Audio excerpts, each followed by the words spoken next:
गणपति गौरी जला गोस्वामी गिरिजेश सहित शारदा नर्मदा आए हृदय प्रदेश बंदौ हनुमत लखन संगो रिपुहन भरत सुजान सिया राम के पद चरण बंदौ गाऊँ हरि गुणगान सियावर रामचंद्र की जय।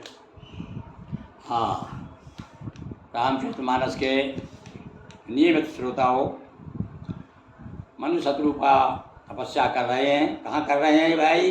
ये नैमिषारण्य में गोमती नदी के तट पर, और वहाँ तपस्या कर रहे हैं। तो बताया कि कुछ दिन तक तो इन्होंने केवल जलपान किया, उसके बाद में फिर समीर पान किया, और उसके बाद में यही विधि बीते बरस सटो सहज बारी आहार संपत सबसे पुनि रहे समीर आधार। और इसके बाद में और देखिए कितनी कठिन तपस्या करते थे लोग। आज तो हम बैठ भी नहीं सकते 1 घंटा लगातार, हमारे जैसे कहना चाहिए कि कलयुगी जीव।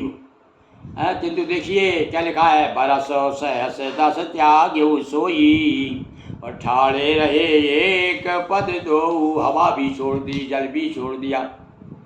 अब मतलब ये कौन कर सकता है भैया?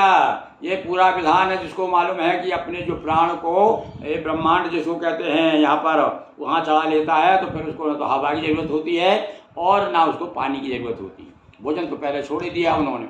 तो विधि हरिहर तप देख अपारा, मनु समीप आए बहुबारा।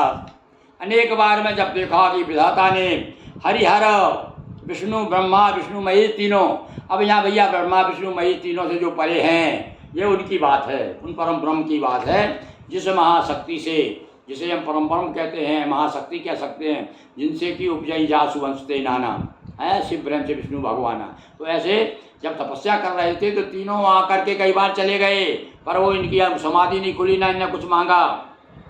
मांगऊ बरबऊ भांति लुभाए, परम धीर नहीं चलाई। इतने धैर्यवान थे कि उसके बाद कुछ नहीं मांगा उन्होंने उनसे भी। अनेक बार उनको लोभ भी दिया, क्या चाहिए तुमको? यश वैभव, संसार का लौकिक को, संसार में जो भी प्राप्त होता है वो सब देने को तैयार है, पर ये डगमग नहीं हुए, क्योंकि ये तो सीधा सा किसको चाहते थे? बोले भैया हमें और कुछ नहीं चाहिए, हम तो इसने संसार की रचना की है, जिसने तुम्हें बनाया है उसकी आवश्यकता है हमें। और बड़े तपस्या में लीन रहे। अस्त्री मात्र होए रहो शरीरा, तदपि मनागम नहीं पीरा। हड्डी हड्डी निकल आई, और उसके बाद में भी मन में किसी प्रकार की पीड़ा महसूस नहीं कर रहे हैं। और वो क्यों नहीं कर रहे हैं? क्योंकि आदमी का देखो मन के ऊपर तो मन ही तो महसूस करता है तकलीफ, और मन यदि हमारा कहीं लगा हो तो पता नहीं चलता शरीर में कहाँ क्या हो रहा है। तो इसलिए कोई किसी प्रकार की पीड़ा, शरीर हड्डियों का ढांचा हो गया, फिर उनके मन में जरा भी पीड़ा नहीं थी। प्रभु सर्वज्ञ दास निज जानी, गति अनन्य तापस नृपुरानी। देखा राजा और रानी बड़े तपस्वी हैं, आवाज गति से, और ब्रह्मा विष्णु महेश भी नहीं लगे जिनके सामने लौट के चले गए। तब भगवान को परम ब्रह्म को ध्यान गया। मांग मांग वर भई नभवानी, परम गभीर कृपा अमृत सानी। कृपा रूपी अमृत से सनी हुई वाणी आकाशवाणी होती है, यहाँ प्रसन्न है, हे मनु हे शत्रुपा हम प्रसन्न हैं, वर मांगिए वरम ब्रूहि। तो मृतक कब्जया बनी गिरा सुहाई, सवन रंध्र होए जब आई। हष्ट पुष्ट तन भये सुहाये, मानव अभई भवन ते। ये जादू देखिए, ये शक्ति देखिए, ये भगवान की जब कृपा होती है तब क्या होता है? असंभव भी संभव हो जाता है। हमारी दृष्टि में तो बड़ा कठिन है भाई। तुरंत ही जो ही आवाज़ आई तो आदमी से हष्टपुष्ट हो गए। तपस्या का बल देखिए, तपस्या की शक्ति देखिए। आकाशवाणी की आवाज़ सुनते ही अभी भगवान आए नहीं हैं, अभी तो केवल आवाज़ आई है ऊपर से, और जो आवाज़ आई है गगन गिरा हुई गंभीर, तो दूर हुई सारी पीर और स्वस्थ हो गया शरीर। श्रवण सुधा सम वचन सुनो, पुलक प्रफुल्लित गात। बोले मनुकर दंडवत, प्रेम न हृदय समात। केवल आवाज़ सुन करके अब प्रसन्न हो गए, समझ गए भैया जिसके लिए हम इतने दिनों से तपस्यारत हैं, एक पाँव ठाड़े रहे, दो एक पाँव से खड़े रहे। तो अब उनके समझ में आया। तो सर्वानंद सुनते ही सुधा सम वचन, कैसे वचन, अमृत तो है ही, अमृत तो जिंदा करता है ना भाई।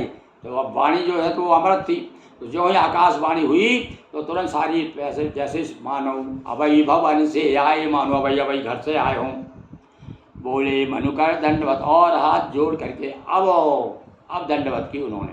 अभी तक तो ब्रह्मा विष्णु महेश तक को देखा नहीं, उन तरफ देखा ही नहीं। देखिए अब आप कितनी लगन थी, कितना तप था, कितना कठोर निश्चय था, संकल्प था, ये सब देखिए आप कि बड़े बड़े चले गए। अरे हमारे यहाँ तो बहुत सी ऐसी कथाएँ आती, जो माता पिता का एक भक्त है, कोई महाराष्ट्र में हो गया है, तो कहते हैं कि वो अपने पिताजी के माता पिता की सेवा कर रहा था, उस समय भगवान आ गए। और वो यार मैं आ गया हूँ भाई, फलाना फलाना हूँ, तो एक ईंट फेंक दी उन्होंने, महाराज अभी मैं अपने माता पिता की सेवा कर रहा हूँ, आप जरा उधर खड़े रहो। तो ऐसे ऐसे किस्से हमारे भक्ति साहित्य में हैं, और ऐसे ऐसे हुए। तो देखिए यहाँ पर केवल आवाज़ सुनते ही और फिर से प्रफुल्ल चित्त तो प्रफुल्ल हो गए सब, और उसके बाद हाथ जोड़ करके प्रार्थना करते हैं। अब आगे कल सुनाएंगे आपको कि देखिए दोनों पत्नी भगवान से क्या मांगते हैं, और भगवान स्वयं प्रकट होकर के उन्हें क्या देते हैं, वह कथा अब आगे लीजिए।